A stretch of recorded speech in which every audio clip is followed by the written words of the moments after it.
We've got a really good lineup for you, and I can't wait to get started. Welcome to the panel. It's called The Future of Energy, a discussion of the clean energy transition in DC. My name is Catherine Nelson, and I am one of the founding members of Climate Classes DC. Climate Classes is a growing community that empowers individuals to address climate change by learning and sharing sustainable life skills together. Climate Classes is committed to including and supporting Black, Indigenous, and peoples of color and the LGBTQ community. All are welcome in this community. Tonight's panel discussion will delve into the history and current trend of energy consumption broadly in the United States and specifically in the DC, Maryland, and Virginia area. And we'll discuss the enormous environmental impact of our personal energy consumption.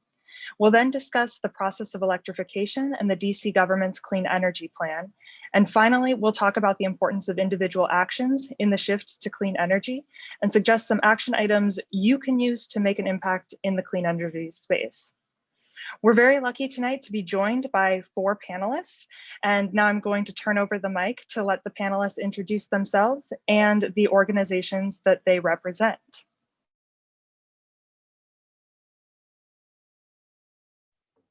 Hi, y'all. I'll go first. I'm Kathleen Wojtowicz. It's Polish and it's a tough one. So it's Wojtowicz.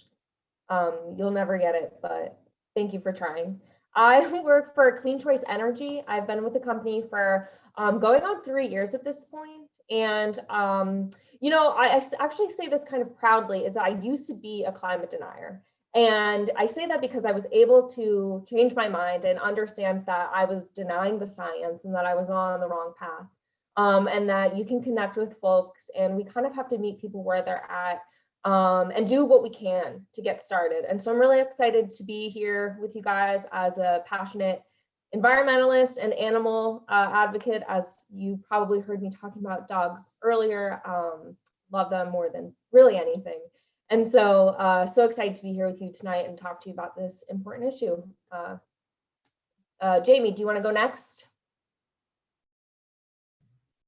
Sure. Thank you, Kathleen. And thank you, Climate Classes, for inviting me. Let me commend you on your new endeavor and for hosting these events. I think it's a great idea. It's always a goal of DOEE, the Department of Energy and Environment, where I work, to try to educate the public. And when we have local organizations doing it, and you have this many people joining a Zoom call in the evening, it's very commendable. So I work for Department of Energy and Environment, and I manage the implementation of our Clean Energy DC plan, which is the city's roadmap to reduce its carbon emissions by 50% by 2032. Compared to 2006 baseline. So with that, I'll end there and I'll turn it over to Mark for an introduction. Thanks, Jaime, and thanks also Kathleen Wojtowicz. I got it correct, right?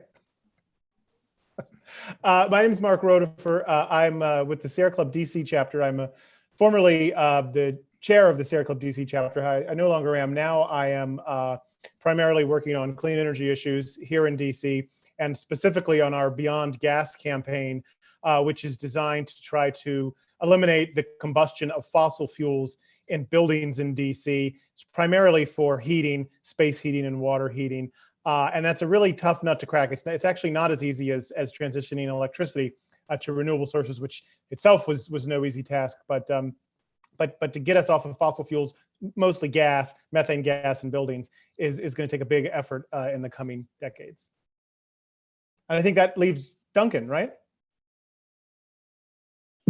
Yeah, hey there. Duncan Campbell here. Sorry, I was a few minutes late. I had some Zoom and Eventbrite troubles. But yeah, my name's Duncan Campbell. I work for a company called Scale Microgrid Solutions. We build sort of complicated distributed energy projects for campuses and critical infrastructure and any site that really cares about maintaining their power quality during blackouts and outages, while also, you know, going renewable, saving money, and those things as well. What I do there specifically is kind of work on engineering and technical topics, economic analysis, things like that. So I think today I can offer kind of a numbers perspective to things. If that's interesting to anyone, I'm not sure. And then also, in addition to kind of my day job, I run an organization called DER Task Force, Distributed Energy Task Force. And what we do is sort of just bring the community together of folks who are working on distributed energy solutions and working on policy and stakeholder engagement and all sorts of stuff like that. So it's kind of a little space for distributed energy nerds to talk about all the things that make them tick.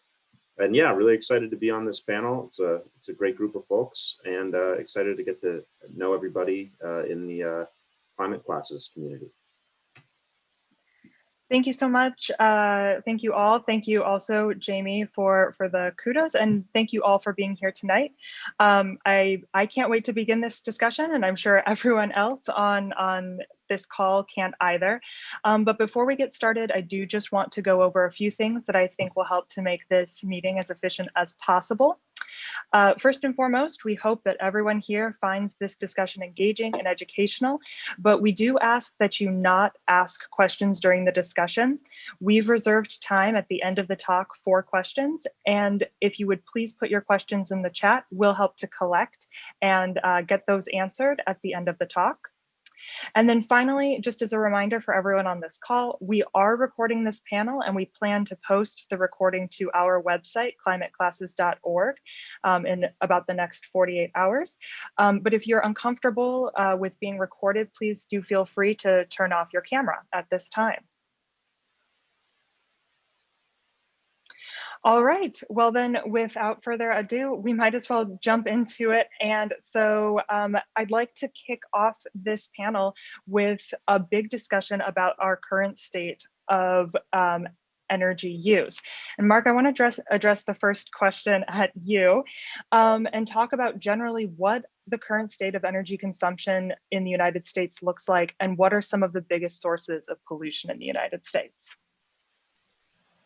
Well, the biggest sources of climate pollution in the United States, as I think everyone knows, obviously, are fossil fuels. So I looked this up before the meeting and from the U.S. Energy Information Administration, and what of our electricity, how it is produced and how it is generated, and it's about 60% fossil fuels and about 40% not fossil fuels, which isn't all renewable. So of that roughly 60% that's fossil fuels, it's about almost 40% is fracked gas, electricity generation in fracked gas plants, and then about 20%, a little more than 20%, I think it's 23%, is coal. So, you know, in the last few years, gas, we have a lot more gas and a lot more coal. You know, coal at one point was the dominant source of electricity decades ago, but it's not anymore. It's totally uneconomical now. And that's going away. Now, of the remaining 40% for electricity, it's almost half nuclear, about 20% nuclear, a little more than 20% nuclear. No, actually, it's a little less. It's 19.6% nuclear, and a little bit less than that, about 18% renewable, which is wind and solar, and also hydropower. Wind is the biggest, and then about around 7%, and then hydropower, and then solar is actually far behind at around 3 or 4%. But so that's just electricity, right? And a lot of people, when they use the terms energy and electricity interchangeably, and they're not the same things, right? When DC passed the Clean Energy Omnibus Act of 2018, people started saying DC is transitioning to 100% clean energy. That's not true at all. We're transitioning to electricity that is going to be 100% covered by renewable energy credits. But I mentioned burning gas in buildings. That's still happening. We're burning gas to drive around in our cars. So the picture that I just offered is actually electricity. That's probably the best, the cleanest part of our energy usage, because most of the rest is fossil fuels. And so as the grid becomes cleaner and cleaner, and of course it's made progress, but it has a lot more to be made. And as most of you probably know, President Biden has says he wants by 2035 to have our energy, or electricity, I just did it myself, I said energy, and I meant electricity, to be 100% renewable. So as we move towards that, we need to move our other sources, things like gas for home heating and gasoline for cars. We need to move that to electricity because we can make our electricity sector 100% renewable. We can't ever do that. You cannot make gasoline or fracked gas clean. It's impossible. Mark, that's such a great point. And I wanted to also give a little bit of a breakdown of what DC's Energy Grid looks like right now too, so that we can understand, at least right now, where we are at locally, so that we can hopefully achieve these goals that, you know, Jamie's going to talk about a little bit later. And so at this point, we're at about 15% coal. The rest is, we got about 40% natural gas, 38% is nuclear energy, and we're only at 5% renewables right now in the district. And so, you know, we need to address that. And I'm really excited to kind of have that conversation today. And, you know, maybe learn some things about our energy usage that I don't know. So when we're looking at why we have this very dominant energy that is kind of prohibiting the electrification, as Mark clarified for us, is that because of I guess what is leading that, and what is kind of holding us back and keeping us continually using fossil fuels?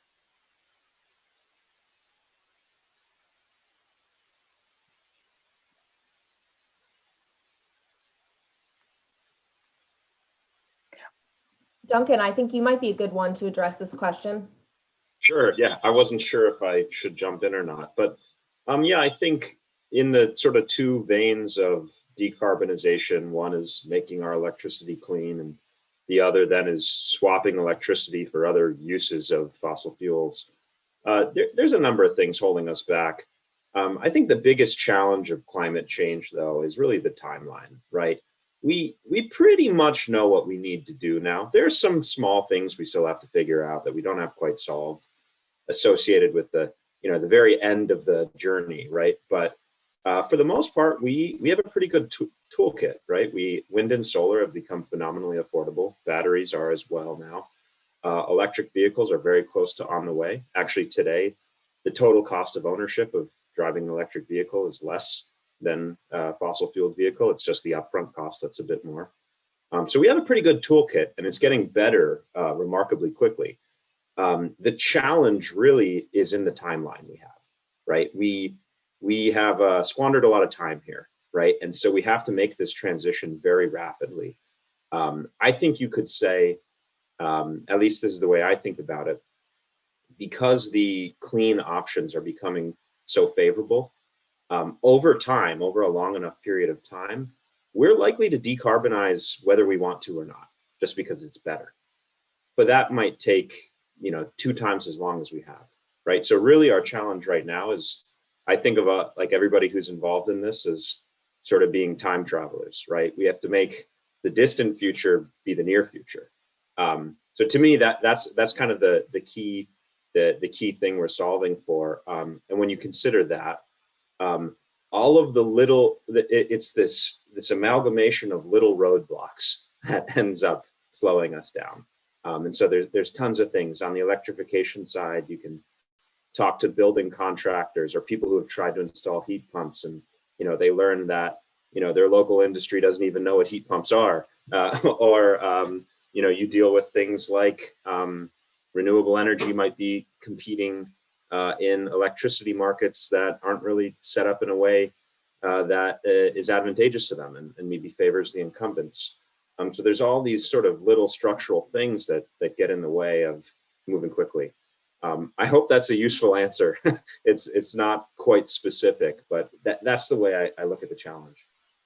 Absolutely. And, you know, to kind of dovetail off of what you just said, with there being a lot of little challenges, Jaime, I'd be interested to hear, as someone who is in the middle of trying to help an entire city move forward, what are some of the most prominent challenges that you face? Yeah, thank you. You know, in DC, we've done a lot in the last probably 10 years in this area. I think it was 2012, we created a plan that set actual targets and gave us a baseline. To look at specifically energy, we created the DC Clean Energy DC plan. And that was essentially a roadmap for identifying what these problems were. Energy coming from our buildings, from our transportation system, and and actually creating a roadmap that says this is how we're going to get there. And then in 2019, we passed an act that actually turned a lot of these recommendations into law. And so, it's sort of a model in terms of, how you get to where you want to go. And so we've been putting forth policies that make our buildings more efficient.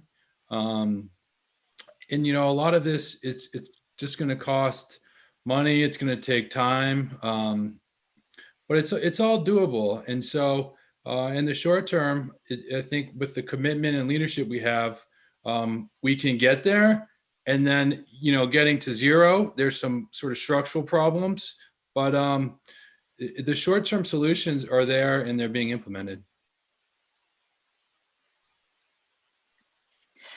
And I think, kind of as we're talking about roadblocks and something that as people are trying to weigh the options against perhaps research they've done on their own, a big thing that seems to come up is the cost of the plan, and how there seem to be sources that tell us how much cheaper renewable energy is, but when people go and look for their own plans or their own way to implement these things, it might appear to be, at least up front, as Duncan was talking about when it comes to cars, cost prohibitive. And so Duncan, I kind of wanted to throw it back to you again on whether or not it really is truly cost prohibitive to make these changes to efficient energy sources and to electrify. Sure, yeah, it's a big question. You think of the grid, and it's the most complicated machine ever created, right? It stretches across the entire continent. There's generators or power plants spread all over the place, wires going all over the place, and the people all of us that use electricity use it in various ways at different times of day. So when we say cheaper, exactly what that means becomes tricky, right? But I think of it in like a few levels. The first and easiest way to describe this is if you were building a new grid today for a new hypothetical country, you would build it with a very large amount of renewables. That would be just de facto the cheapest way to go. This is clear today. Then you have this secondary issue of, well, we don't have a blank slate, right? We have this existing grid. There's a bunch of power plants connected to it already that to some degree or not have already been paid for. So it's really just the fuel costs of those power plants that renewables have to compete with. And that can get a little more complicated, right? Because even if renewables are all in really affordable and getting cheaper every day, when you have some 50-year-old coal plant or natural gas plant that you don't have to buy it any longer, it's no longer being financed, you're just running it, it's a little harder to compete with that. Although we're getting into that second phase now, where renewables are undercutting those costs, even just the operating costs of all these plants. So that's kind of the area we're in now, where it's not just that when you need new power, renewables are the way to go. But now we're getting into that second phase, where even with existing power, renewables are starting to become the way to go.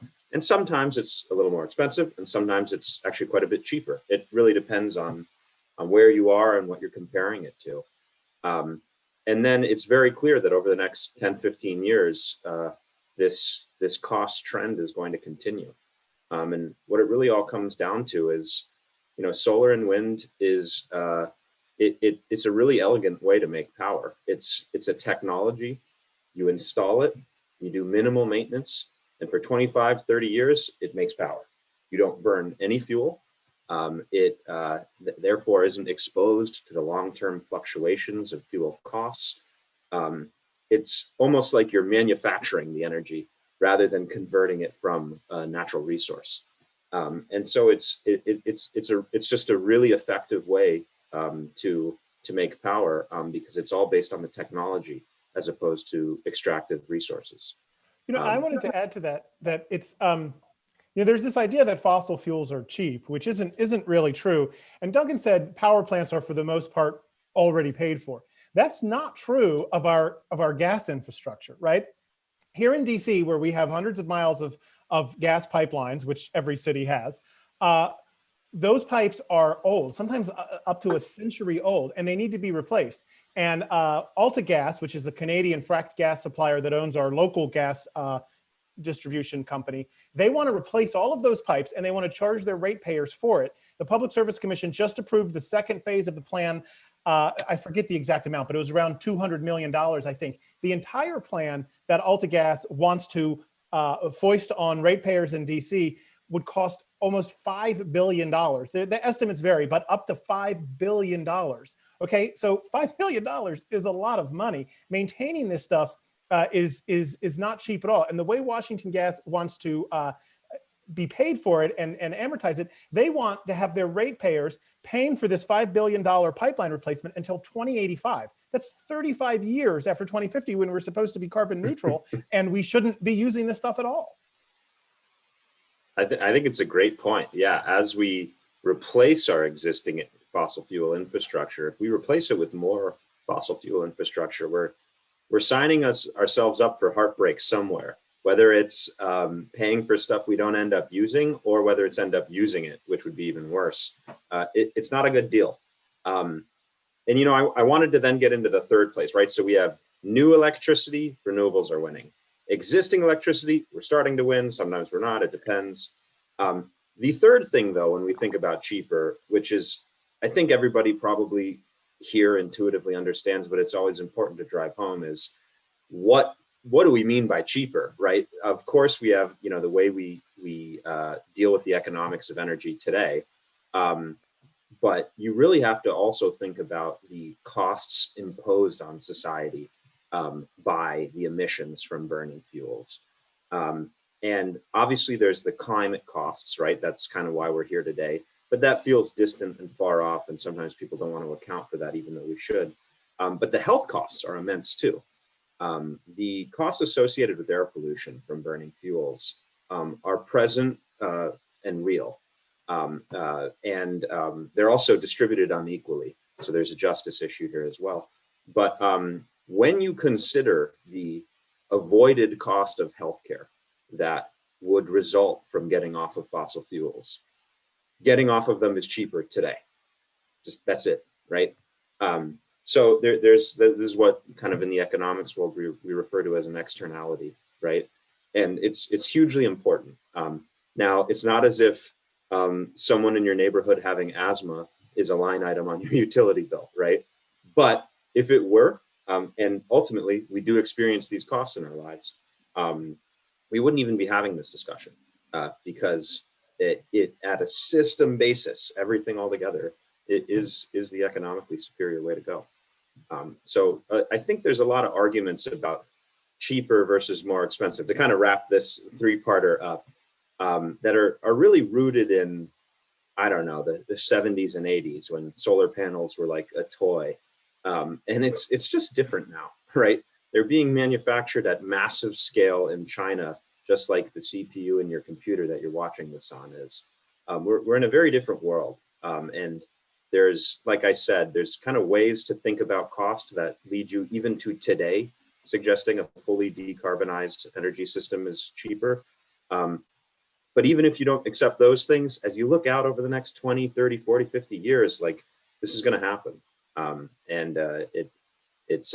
think it's really exciting. And again, I think it's just our job to make it happen faster. That's the way I see this. So I'm excited by this because it feels like we're just kind of very naturally starting to transition into the part of the discussion where we discuss what is the solution.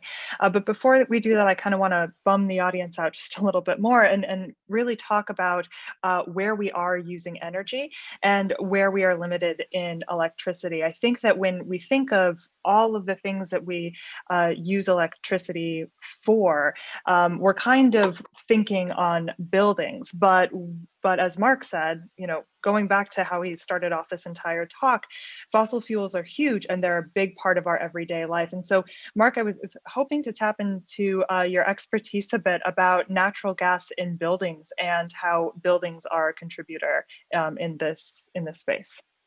Sure. So in DC, the Department of Energy and Environment's numbers say that buildings are responsible for 73% of our greenhouse gas emissions.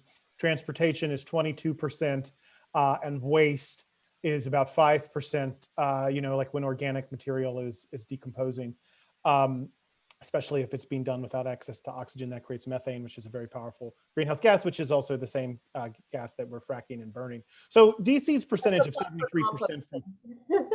Yes, that's why we should compost. Yes. Because it's not put in a landfill where it's deprived of oxygen and decomposes and puts out methane if you're composting.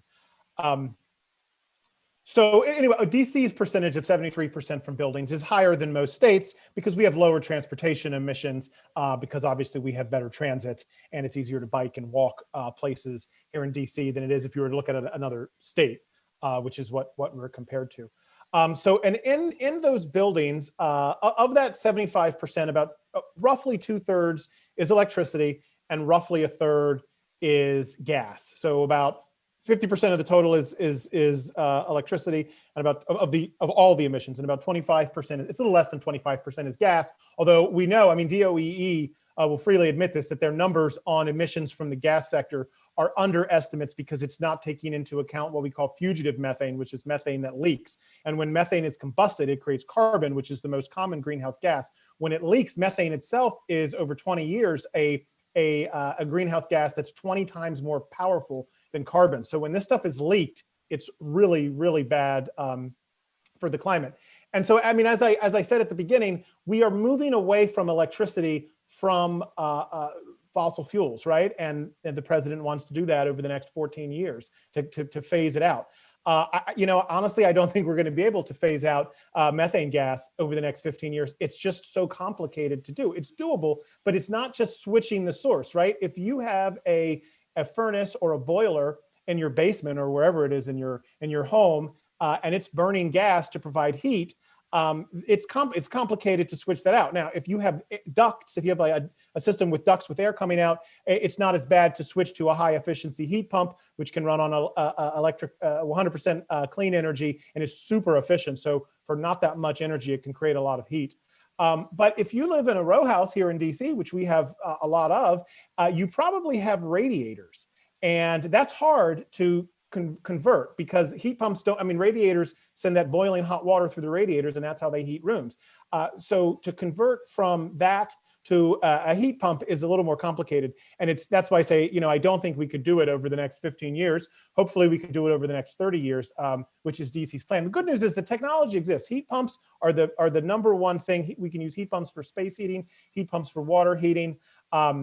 We can also move away from fossil fuels for things like dryers. A lot of dryers use fossil fuels. And then, of course, there's the issue of cooking. And I know there's an emotional connection to gas for cooking. But we can move away from that and things like induction stoves, which I think maybe we were going to talk more about later. But so it's here in DC, buildings is the big thing. Electricity is the biggest.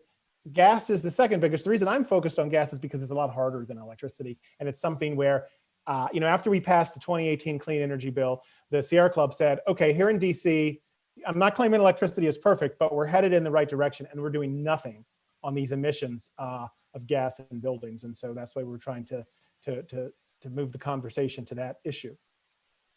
Mark, I love your passion on this issue. You really have taught me so much. And I think it's important to make that distinction between, again, for folks to understand, is energy and electricity, right? We need to clean up our electricity grid, right? That's, flipping on the switch, but our overall energy consumption is including those, the gas stove, the furnace. And so there are, two big pieces of this puzzle. And, I know you are focused on making sure, people can get these electric appliances so we can totally electrify. And I think that's just such a good point, and wanted to make sure everybody understood that distinction. And honestly, to further that distinction, Kathleen, and something I'd like to toss over to Jaime or Duncan, I guess whoever gets to it first, or you can feel free to respond to one another. But the other big part of energy, keeping in mind the fact that there's the distinction between energy and electricity, is transportation. And right now we're looking at perhaps a budding sector when it comes to personal transportation or personal electrified transportation, but it's still a huge thing. And we, especially in DC, have a big commuter culture for people coming in. So Jaime, I'd like to hear, your thoughts on that. Yeah, thank you. Yeah, I forget what the numbers are, but I think our population in DC, I think we have about 700,000 residents, and on a work day, we have over 2 million residents, and many of them do drive into work every day. And the Clean Energy DC Plan and Act both look at electrifying vehicles and buses as a way to transition away from fossil fuels and gasoline usage. And our circulator buses, those nice red buses that you sometimes see around town, that fleet's transitioning. They have over 16 EVs now, and they're going to double that number. And so we are taking steps to get there. But one of the key things is you can't just switch your car to an electric car and think it's all good and we're going to solve the crisis. That's better than a fossil fuel car, but it still takes a lot of energy to make that car. It takes a lot of resources to make that battery. You got to charge it. Our grid's getting cleaner, but it's still not clean. And so, if you really want to reduce your transportation emissions, it's finding ways to take the metro, walk to work, bike to work, use public transport. And so we encourage people as a first step to do that. But we recognize not everyone has equal access to these modes of transportation. And so one thing the city's been trying to do, particularly in the pandemic, when you've seen some of the transportation shifts change and fewer cars on the road, is we've converted, I think, 4 miles of road to bus only or bus and bike lanes. We've built more just bike lanes in general so that people have alternatives to driving where they actually feel safe doing so, and it's an alternative to get around. So, as much as we encourage people to try to switch modes of transportation, we're also trying to make it so that it's a good way, a healthy way, an efficient way for people to actually get where they're going. And you tapped really into a very important, I think, kind of theme there that we haven't yet discussed, which is the idea of creating a cleaner grid and electrifying, but just the idea of reducing consumption, period. Kind of the idea of, reduce, reuse, recycle. The first step should just be reduce in the first place. And so I want to take that to transition to the fact that since the mid 2000s, about 2006, if I recall correctly, our energy consumption has been climbing exponentially. Has been climbing at a rapid rate, and I kind of want to throw out to everyone on the panel here whether it is more important to change the source of the energy or to change our consumption habits in the short term and then in the long term. Well, the answer is both. I wouldn't say one is more important than the other.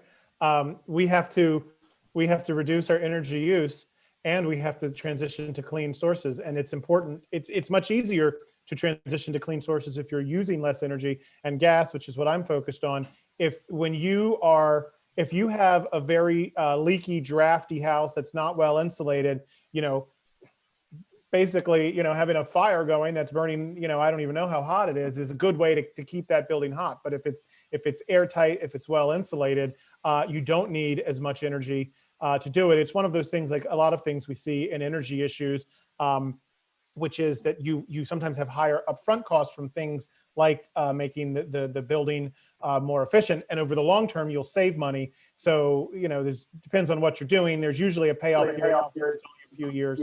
Sometimes it could be up to like 15 years. But I would say I wouldn't look at it as which is more important. I would say they're both super important. All for fun, just throw out a slight disagreeing opinion, but really more for conversation's sake. I think about this a lot because the projects I work on professionally are about providing power to businesses, right? And we build the solar panels and batteries, well, we don't build them, but we install them to produce power for these businesses. And sometimes what I find is when we think about efficiency projects versus generation projects, you know, it's really an it depends, right? Because there are things like converting all the lights to LEDs and doing some basic insulation and sealing that, you know, really rapidly pay back. There are other things that are extremely complicated and it's easier to just add more solar panels. So I would offer an it depends, which is a sort of annoying engineering type answer. The other thing I'd throw out there is, like, we can't efficiency our way to zero, right? Like, no matter what, we need 100% clean energy if we're going to decarbonize. And if that's on X amount of total volume of energy or 2X, that does matter. That makes it easier or harder. But, you know, one path can get you there entirely. The other cannot get you there entirely. But I do ultimately agree with Mark. You got to do both, just because that's going to be the optimal set of solutions together. Some efficiency, some clean power, put that all together. And that's and you'll get there faster with efficiency, right? Because there's less of the wind and solar that you need. Not that I'm disagreeing that we need to focus on that. And actually, really, I think you should be overbuilding wind and solar, right? I watch the like Sunday public affairs shows, like, you know, Meet the Press and This Week, and companies like BP and other fossil fuel companies love to advertise on them. And they say things like, we're investing so much money in wind and solar and renewables, which is like a drop in the bucket of the total of what they're spending. And then they say, but, you know, we need clean burning natural gas for when the sun is out and when the sun is down and the wind stops blowing. Well, you know, first of all, the wind never stops blowing everywhere. And of course, the sun does go down, although luckily those are the periods when we are using the least electricity in the middle of the night. Not that it's only dark in the middle of the night, but we use more electricity in the day. But my point is, to combat that problem, overbuilding wind and solar is a good thing. And the more efficiency you have, the less energy you use, the more you can overbuild. It's also much cheaper if you do energy efficiency first. I mean, I agree with everyone else, and you got to do them both. But, you know, there's a lot of hidden costs that people don't see in the grid. And so, you know, if you just keep adding more energy load and trying to use more and more energy and thinking it's okay because it's renewable, well, it becomes extremely expensive, and you have to dig up streets and put in new power lines and put in new transformers, and it's very disruptive. And so there's sort of a nice sequence and dance that needs to happen. And if you're not doing the proper energy conservation, using less energy, making your buildings more efficient, that dance doesn't really work anymore. And it's really disruptive, really expensive, and it just starts to break down.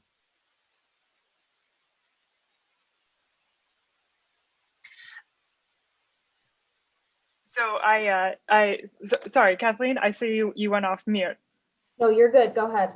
All right. So we've been throwing around the comparison of electrification and energy, and then we also now have been talking about being on and being off the grid. And so I did promise Duncan, as we were preparing for this, that I'd give him a few minutes to kind of, as he said earlier, geek out and like let us know a little bit more about what is this grid that we're talking about, and how are we actually on the grid or off the grid. And then Kathleen, I'd love to hear about your work and how that also connects to getting people on or off the grid. Sure, I'm happy to kick that off. So yeah, as I mentioned, I work in a field that's referred to as microgrids. And they're essentially very small grids, which either supply a single building or a group of buildings, and both work with the bigger grid. And when the bigger grid goes down, there's a power outage, can isolate itself from that and run independently. And it's an interesting field. And I think especially in urban areas like DC or where I live, New York City, it's going to become a pretty predominant feature of the landscape, right? What I really wanted to bring up, though, actually was kind of to address a contention that I think sometimes people feel, which is we're either going to go completely distributed or not, right? This idea that like the grid's going to go away because everybody's going to have their solar panels and batteries and you know, or the alternative would be, oh, that stuff is useless. We're going to stick with the normal grid and just have big power plants in the desert. There's this view that sort of it's one or the other. And I guess that's what I wanted to bring up during this section. And it's not intuitive stuff, but you know, looking at the power system as this big complex system with all these things connected to it all across the country and loads everywhere on it. If you kind of have the computer firepower to come up with what is the optimal mix of ways to feed power into the grid, of ways to use the power from the grid and all that, what you find is it's a lot of both. Huge wind and solar plants, you know, out in rural America, in the Midwest, in the desert, et cetera. You know, massive transmission lines moving that power back and forth across the country so that, you know, when DC's dark, it can use wind from the Midwest, things like that. But then also tons and tons of solar panels on people's houses, batteries in garages, heat pump and retrofits, EVs in garages where appropriate, and public transit at the same time. Like it's a very diverse set of solutions that will go up, that will sum up into making the optimal solution, right? The grid and the energy system broadly is like a million little things that are put together, right? So I guess that's all I wanted to talk about. I think sometimes folks, you know, see me or read into my bio and say, oh, this is the microgrid guy. He must be like anti-grid. And like, it's crazy. In fact, being connected to the grid makes my projects a lot more valuable because I can sell services to the grid that help keep the grid up and running when it needs help.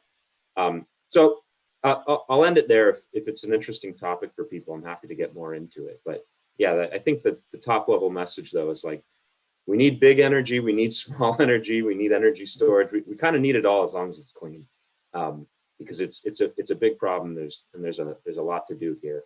There's no silver bullet, as they say. Duncan, it's such an excellent point, and you know, something that I hear a lot when I'm out in the field. And so, you know, a quick explainer. So I work for CleanChoice Energy, and my job is to get folks enrolled in clean energy. And my biggest challenge is that most people don't even know they have this option, right? And so this is, you know, we're here as like a climate group. I'm sure many of us know that we choose where energy comes from, but such a huge challenge is that most people aren't thinking about this, and this topic is really over their head. And as you hear us getting into it, it's confusing. There's so many pieces to this puzzle. So what CleanChoice Energy can offer is a simple way to make an impact, to change where you're purchasing your energy. And so, you know, I think it's such a good point that this is only one piece of the puzzle. And if you have solar panels on your roof, you know, we can work with you to do that, but we want to work with, we're not saying we're replacing solar panels, we're saying solar panels and, right? So essentially, I think for maybe folks who don't have a full understanding of the grid too, and kind of how it works is, you know, in DC, it's Pepco is the utility provider, and they own all the wires and the poles, right? And the transformers, and they're the ones sending the energy to your home, right? You flip on a switch and that's what you think about, you know, I'm getting my energy.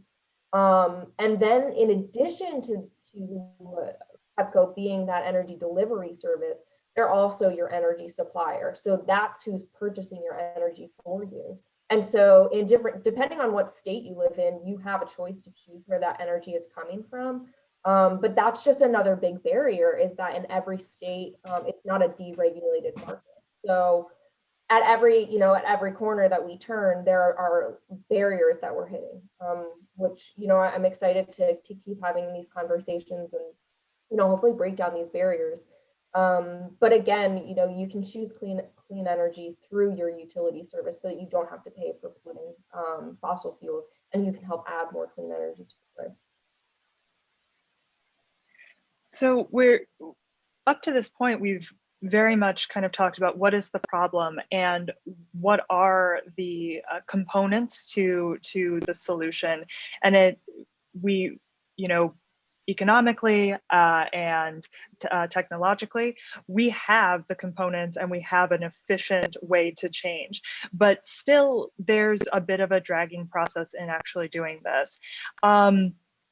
What in all of the panelists' opinions, is the kind of kick in the pants that we need to really start to drive this forward to meet the timeline that we need to be meeting.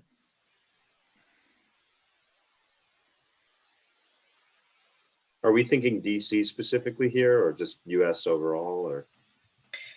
Duncan, go ahead and you can talk to New York or US overall. I know you're not a DC resident. Well, I'd really like to see Biden find a way to get 100% clean energy standard enacted. I think it's the big step, right?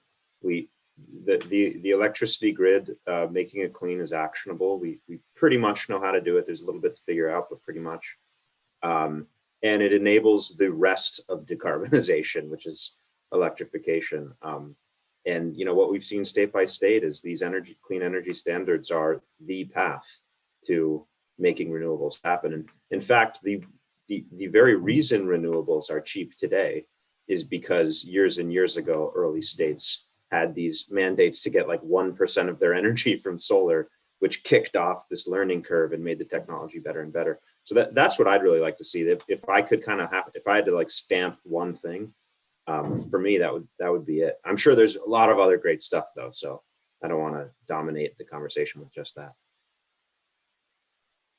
Yeah, I support Duncan. I think federal leadership's the most important thing we can do. We'll transition the whole economy to where we're trying to go. Cities have stepped up here, everywhere, to try to come up with their own policies, and that's been great. But it's a national problem. It's an international problem. We need really strong leadership because look how hard it is for us to do it here in Washington, D.C. A wealthy city, even though we have a lot of inequality, we're still a really wealthy city. And you start looking at other countries that have infrastructure in place. Okay, how are you going to do that? So, I don't know if that's a cop-out answer because I can answer a DC too, but I think strong federal leadership right now is the most important thing we can have. I completely agree. We need leadership at the top, and we need to get the money out of politics, right? That's a huge reason why we've ended up in the situation we're in right now, is because the oil companies led the propaganda campaign against climate change. And here we are, right? They didn't want to disrupt their profits. And so I think we need to start with really strong leadership. And I think as consumers, we need to make good choices because we're the ones signaling the market. And I think even though we need to hold the government accountable, we also need our collective action and choices make a big difference.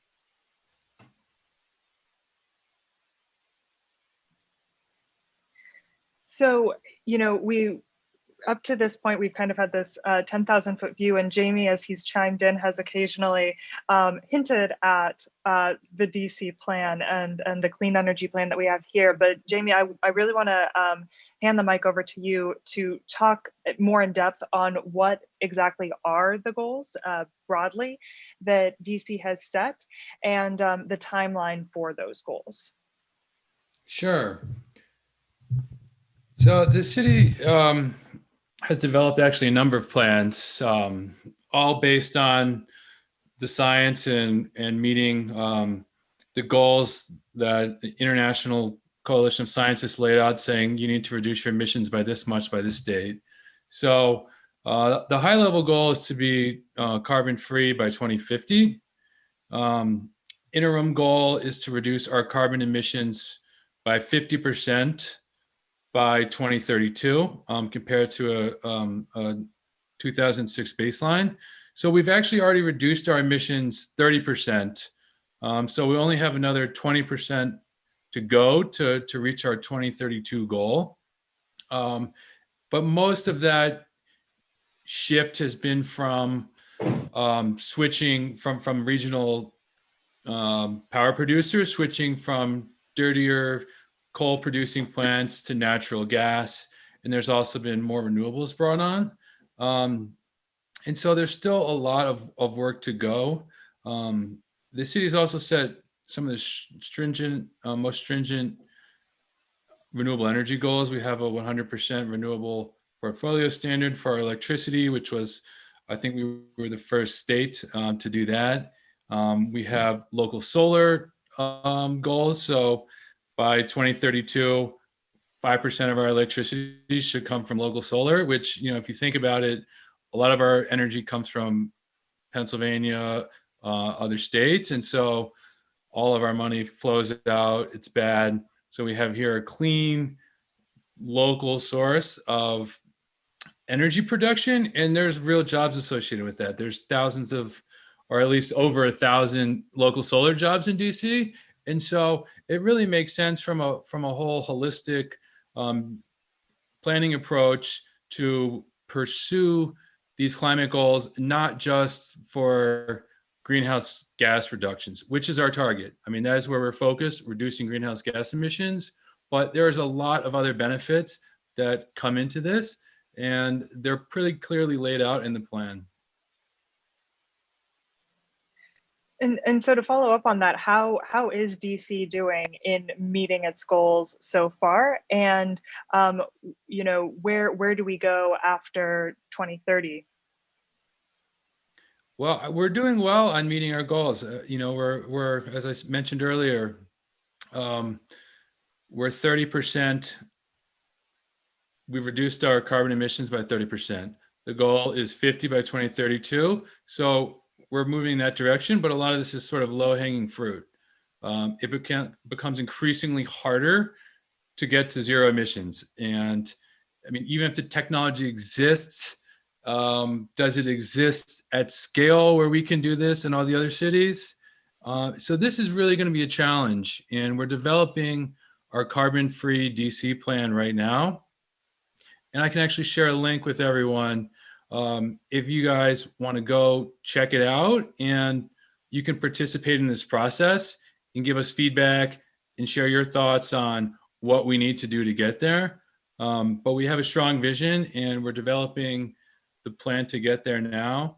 And, so we set the goal, and then every 5 years we'll come out with another plan on this is how we're going to get there with specific policies. And that's the roadmap for achieving these goals.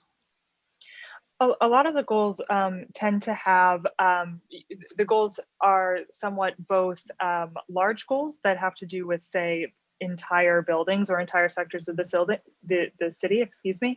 But other parts of the goals tend to put a bit more of an onus on the individual. For example, even though DC might be giving individuals more bike lanes, it would be on the individual to then use the public transportation or use the bike lanes.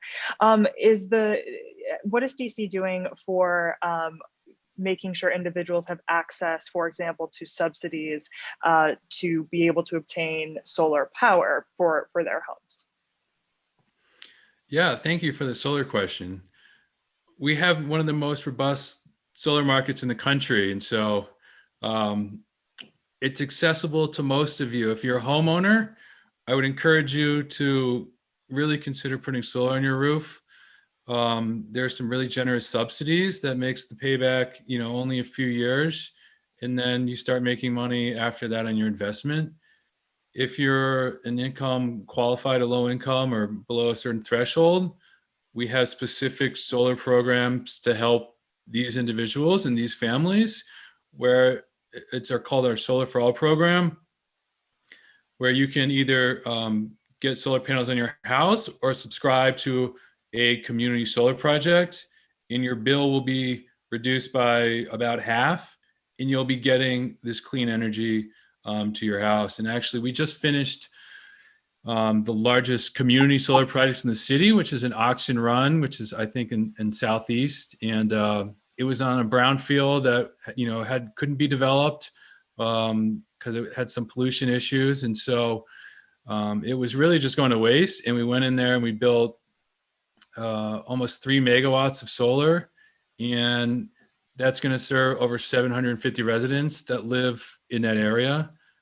So that's just one example, but there's a lot of opportunities in DC to go solar. And so, feel free to email me or just Google some of these companies and have them come over and take a look, because it's a really good option here.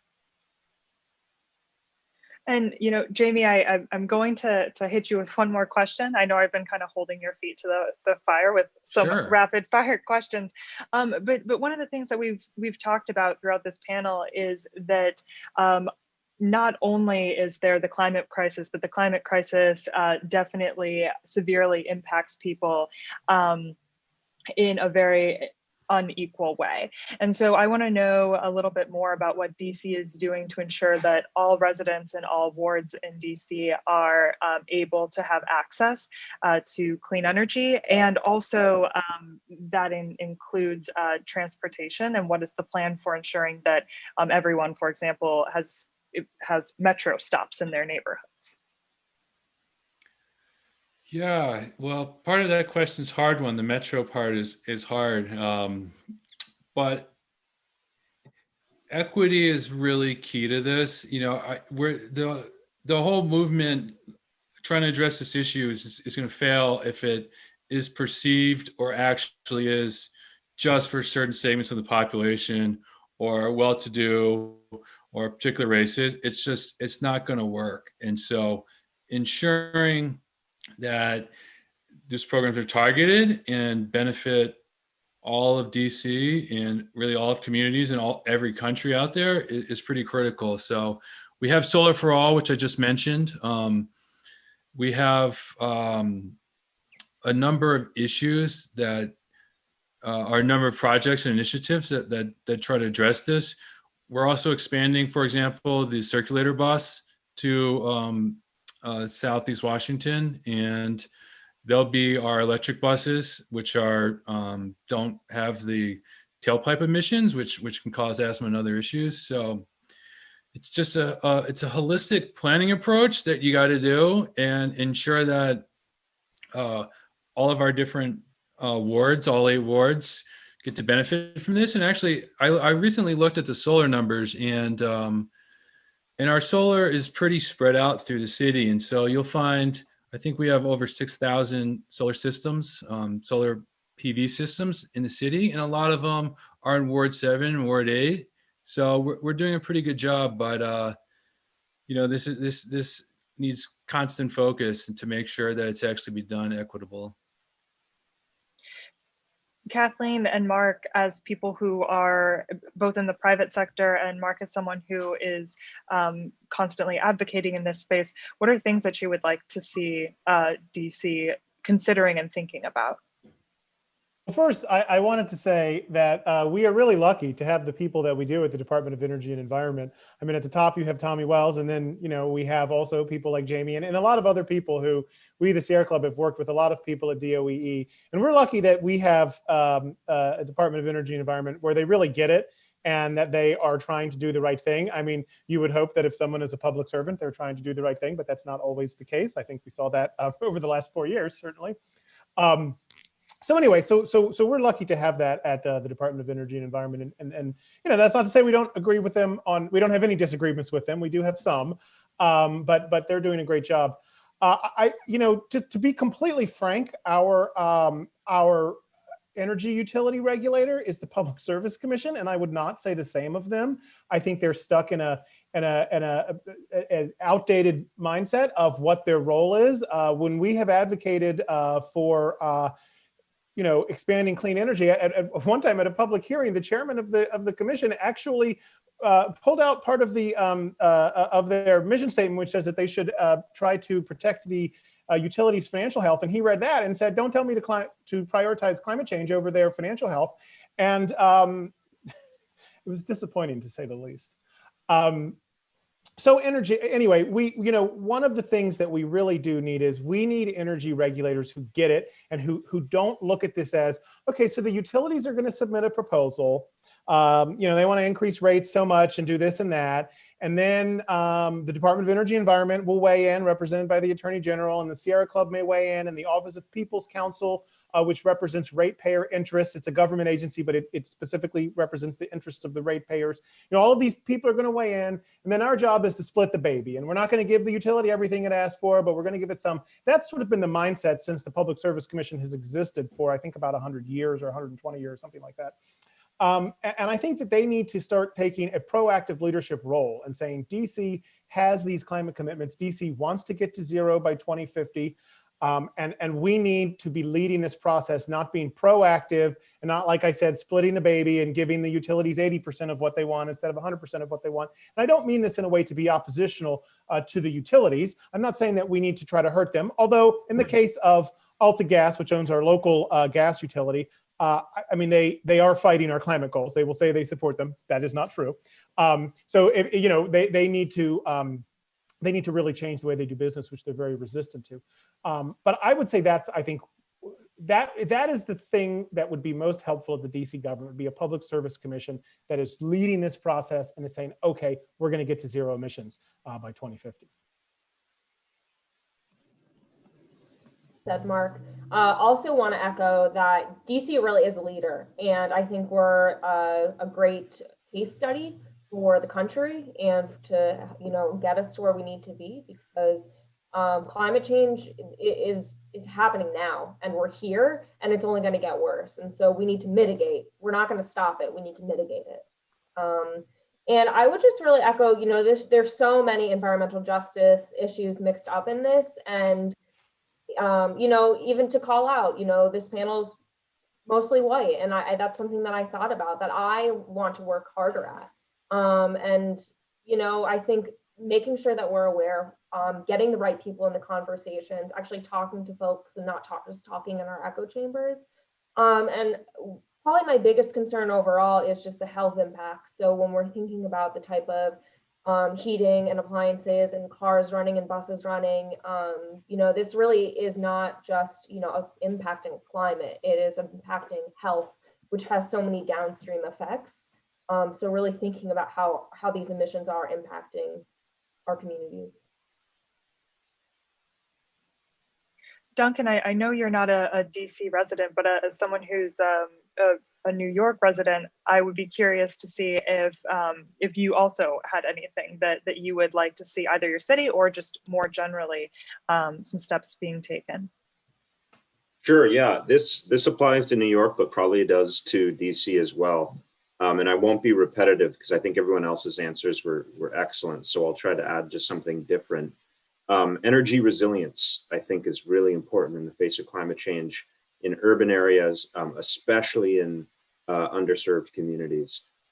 So it turns out there's like a really good opportunity to kind of get a win-win here, where our urban areas are the places on our grid that have the most demand for electricity, and it's the most dense, right? So it's hardest to get power into our urban areas.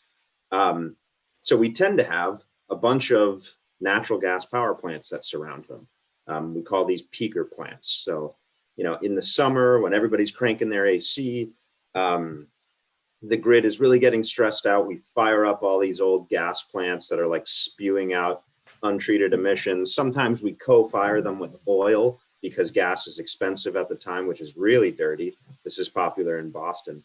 And we need to shut down these plants. Not only are they not really in line with a climate future, also just being in and around our urban areas, they have a lot of health impacts just from traditional pollution. As we shut down these plants, we have to replace them with something, right? And this is where the energy resilience element comes in. So, you know, as we deal with climate change, right, power disruptions probably will become more frequent, not because of renewables, just because of weather. And we need to make sure we continue to provide people with reliable service. And facing that problem while also facing the problem of shutting down these peaker plants is something we can solve with distributed battery storage, right?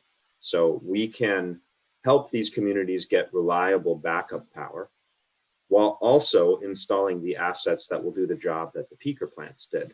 And there's some really compelling work happening in New York City on this from a group called the Peak Coalition that is working to do exactly this. We have huge, huge power plants in New York City. If you've probably seen them, like on the along the East River. There's this massive power plant in Queens, the Ravenswood Generating Station, that like gives people asthma, and we're trying to do exactly that, right? Shut down these plants, which solves the climate problem and the health problem. Also, then rather than just replace it with like for like big centralized infrastructure, replace it with distributed infrastructure that solves the energy resilience and weather issues that come from climate.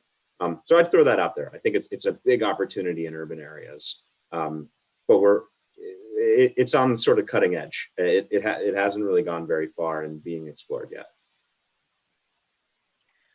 So, we are looking at what is our government going to have to help us with, what are our businesses going to have to help us with, and I'm curious because there's this ongoing debate, especially in the climate change realm, of individual action versus collective action, and in particular, government action or just business action. And I'm curious to know, again, for all the panelists, if you think that individual action really does make an impact in this space.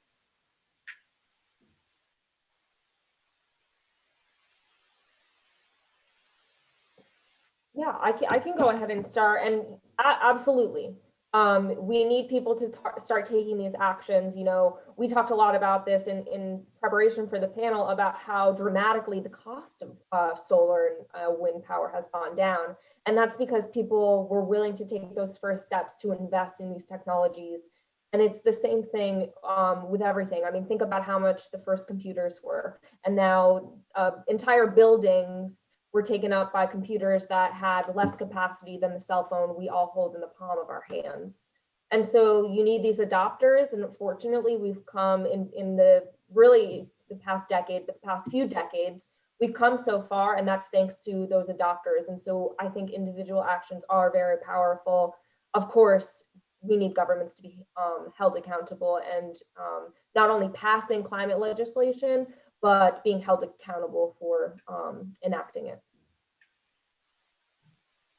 So I certainly agree that individual action is important in putting solar panels on your roof if you have a roof, or getting electricity from a company like CleanChoice, which is going to provide clean electricity. Or I haven't owned a car since I was about 22 years old, and my bicycle is my primary mode of transportation.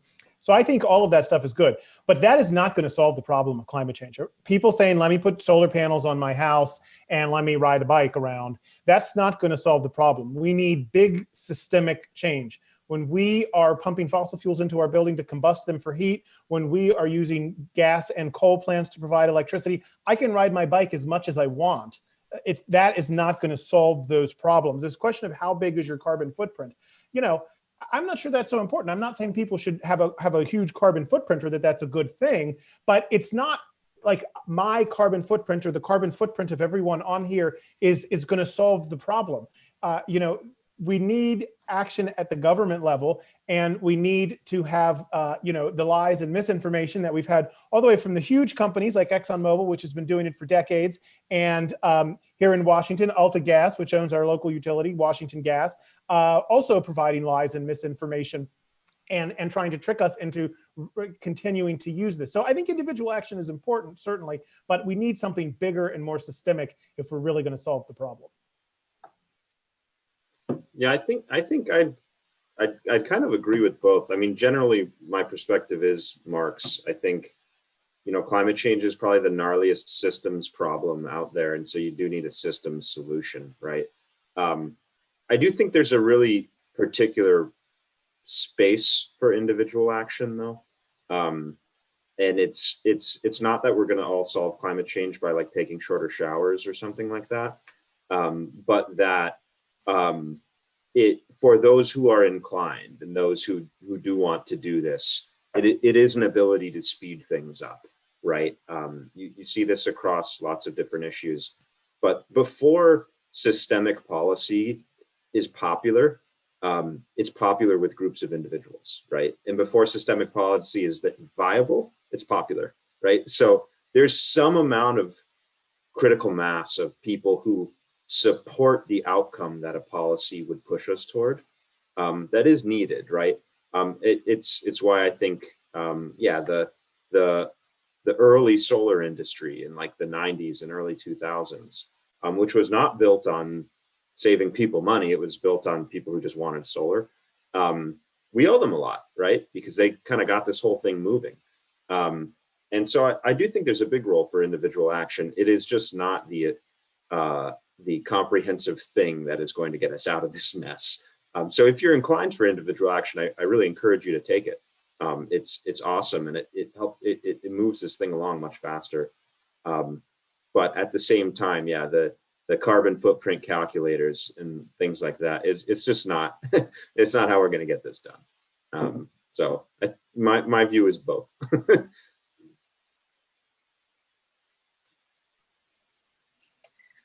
Well, and all of that said, I would still be curious if, for our listeners today, if any of you had calls to action that they could take, although they will be individual calls to action. And I know that we've discussed this before, but Kathleen, I'll let you kick it off, and then everyone here, if you'd like to share your call to action.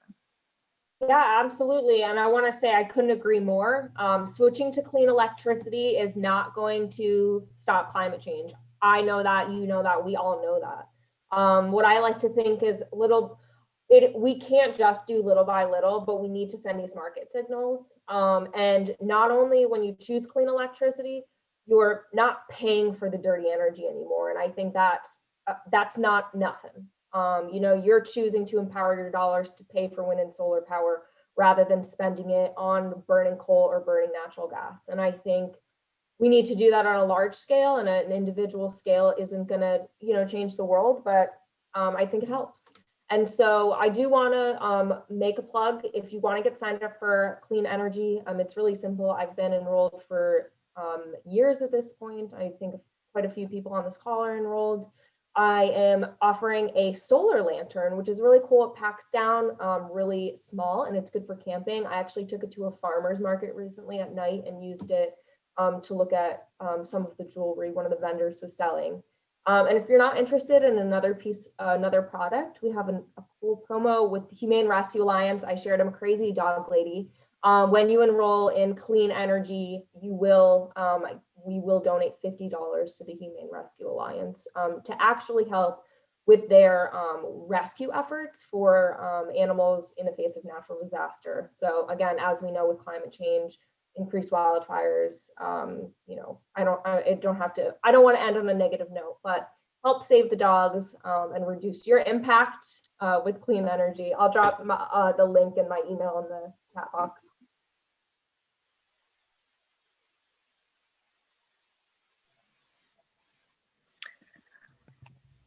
Jaime, Mark, or Duncan, I want to open the floor to you if you had any calls to action.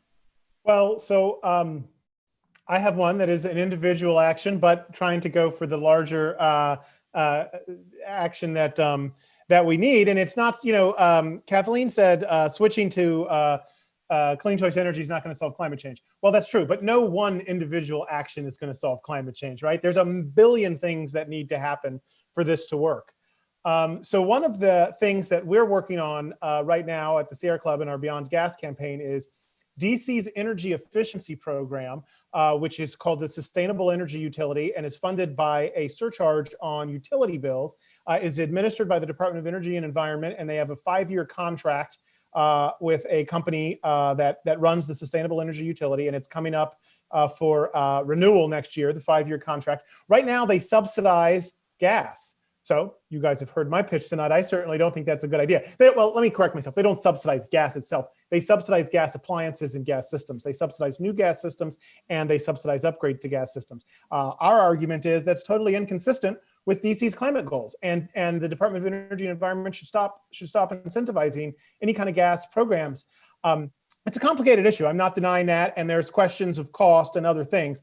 But so we're asking the Department of Energy and Environment in the next 5-year contract to get rid of all gas subsidies. So we have a petition that I just put a link in the chat to that we're asking people to sign to send to the Department of Energy and Environment and say to them, let's be consistent with DOE's climate goals, and let's move away from gas, which DOE is 100% on, well, which is the plan, I should say. That the plan is to move away from gas. There's a question of the timing, but our argument is, why would you delay at all? Why would you have any new gas systems in 2020 or 2021? We don't think it makes sense. So as I said, I put the link in the chat. So I hope people will sign that.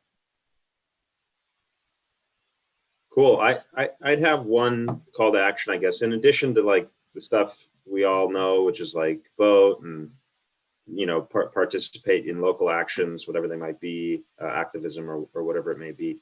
I'm thinking about one individual thing you can do that I think is really impactful is if you are coming up on replacing a piece of fossil fuel equipment for yourself, namely that would be a boiler, a water heater, a stove, oven, or car.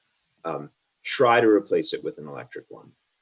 Now, it might be difficult for you, and it might not be within reach because of costs or maybe some other thing.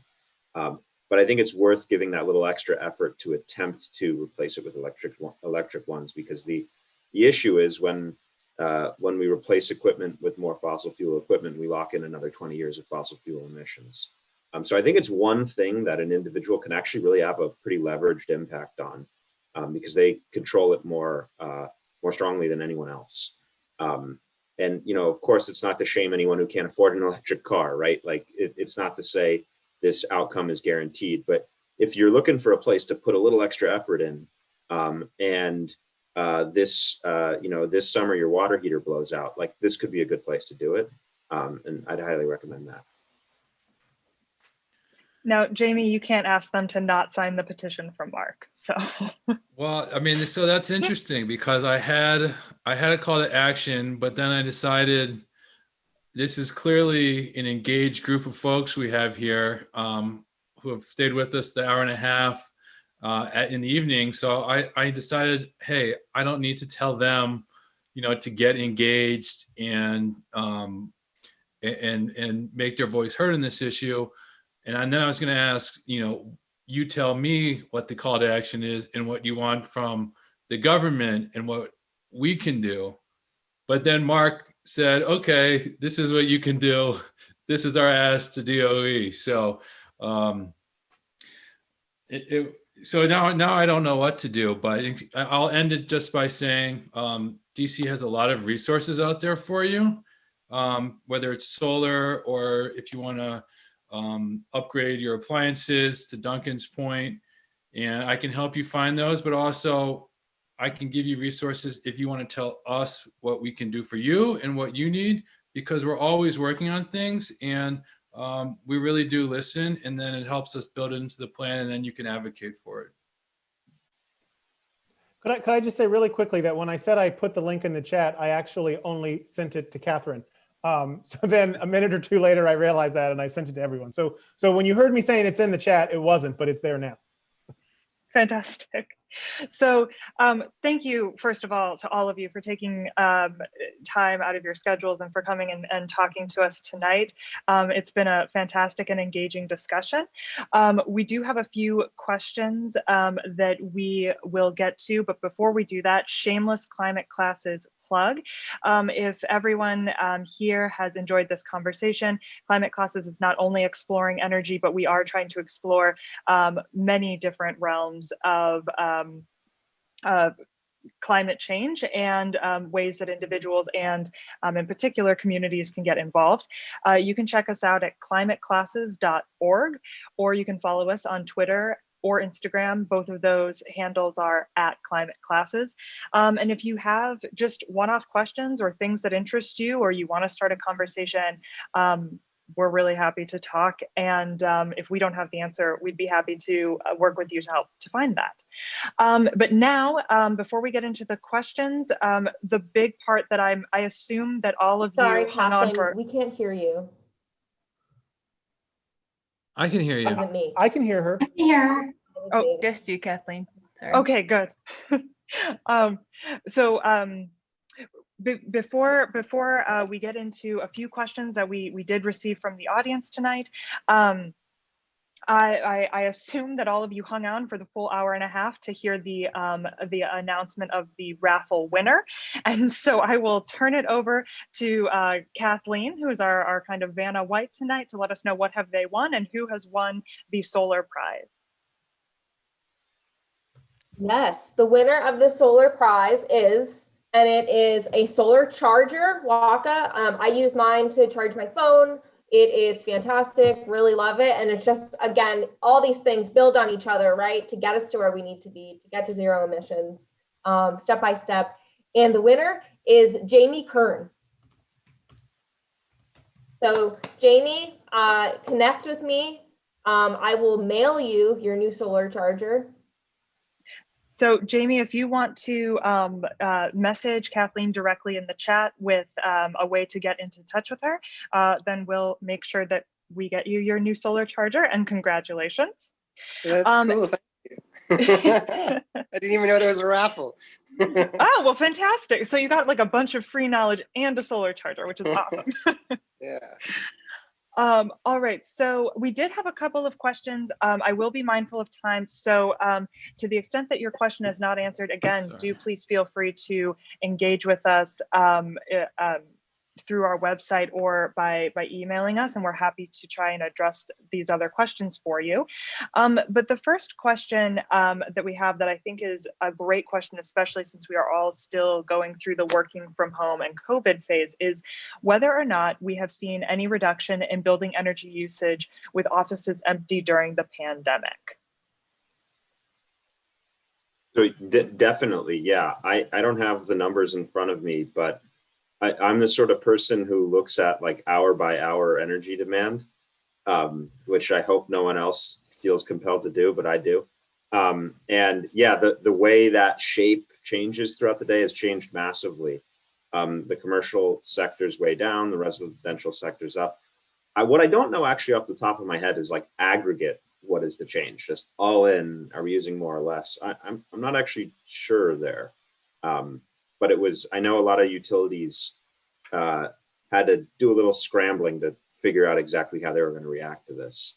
And I believe it's still going on, you know, even today, even though this was first observed in, I think, like March or April.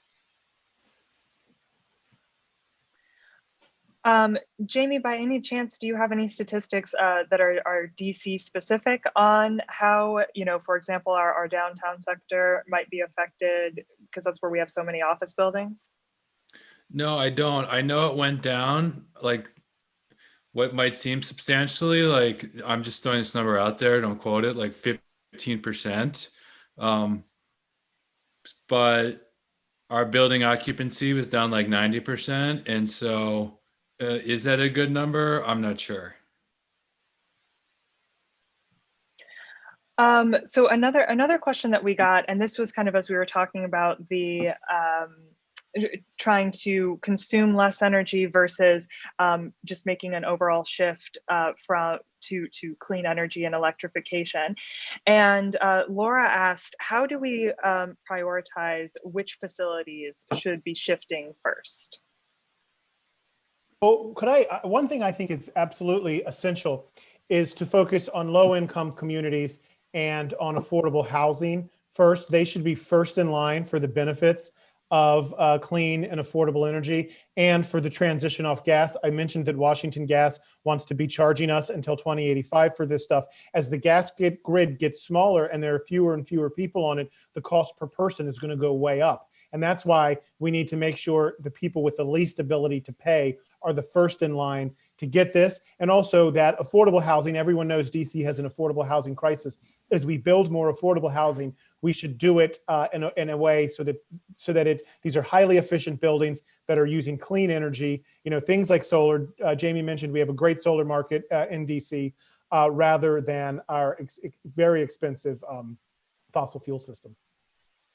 Yeah, I'd echo that. If you look at low-income housing, it is the housing that is least likely to have adequate exhaust over their from their gas-fired appliances. So indoor air quality in low-income housing is often horrendous, and it's a huge health cost on these communities. So yeah, if we are to put a bunch of money into electrifying buildings and replacing gas stoves with induction stoves, probably the people who have paid for it for the longest and the most should be at first in line. It also just makes economic sense to concentrate these projects first in the places with the most benefit. So I totally agree with that. I think it's a really smart approach. So we are out of time. I do see a few outstanding questions, but if the panelists are comfortable with this, I would love to maybe make the invite that you could put your email addresses in, or and people would be able to maybe send direct questions to you. If not, definitely feel free to, I will put in the climate class's email address. And so if there's like a catch-all, or you didn't really have a specific panelist you were thinking to address the question to, you can feel free to reach out. Otherwise though, as they say, that's all folks, that's the show. And we really do appreciate you all being here, and we hope that you are able to learn a little something from it.